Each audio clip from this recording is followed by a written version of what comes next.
Canadian MPs and senators have been accepting free trips to China paid for by the Chinese government and Beijing-friendly groups and meeting with agents of the Communist Party, whose goal is to win overseas support for the authoritarian regime's political agenda.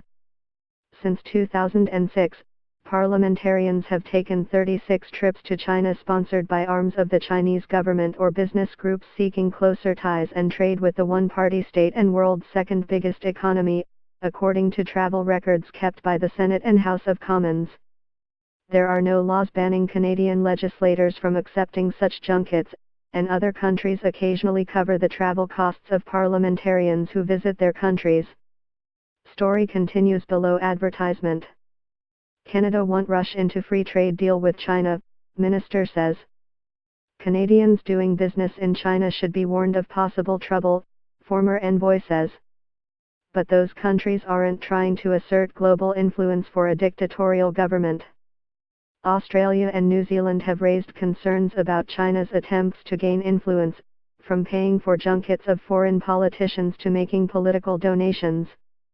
Travel records show that the Chinese People's Institute of Foreign Affairs, CPAFA, is one of the key state agencies that regularly funds trips of foreign politicians. It finances 15 trips annually for U.S. politicians. This institute answers to the Communist Party's United Front Work Department, the lead agency in charge of burnishing China's image abroad and managing the Chinese diaspora overseas. Chinese officials have called the United Front its magic weapon to gain economic and political influence and quell dissent at home and abroad. It funds Chinese media, culture and business associations and has established Confucius Institutes at universities and pays for trips by foreign politicians, including those from Canada. One of the biggest single users of the sponsored travel provided to members of Parliament in recent years has been Canada's ambassador to China, John McCallum. He took trips valued at $73,300 from China or pro-Beijing business groups, such as the Canadian Confederation of Fujian Associations, during the years he was a backbench MP from 2008 to 2015. Two parliamentarians who appear to have cultivated ties to the agents of Chinese soft power are rookie Liberal MP Zheng Tan, a chemical engineer born in Hunan Province who came to Canada in the late 1990s, and Ontario Conservative Senator Victor O.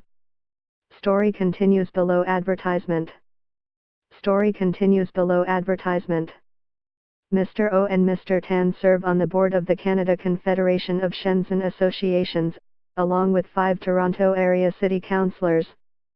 The lobby group promotes business and cultural ties with China, but its mission statement advocates the reunification of Taiwan and the People's Republic of China.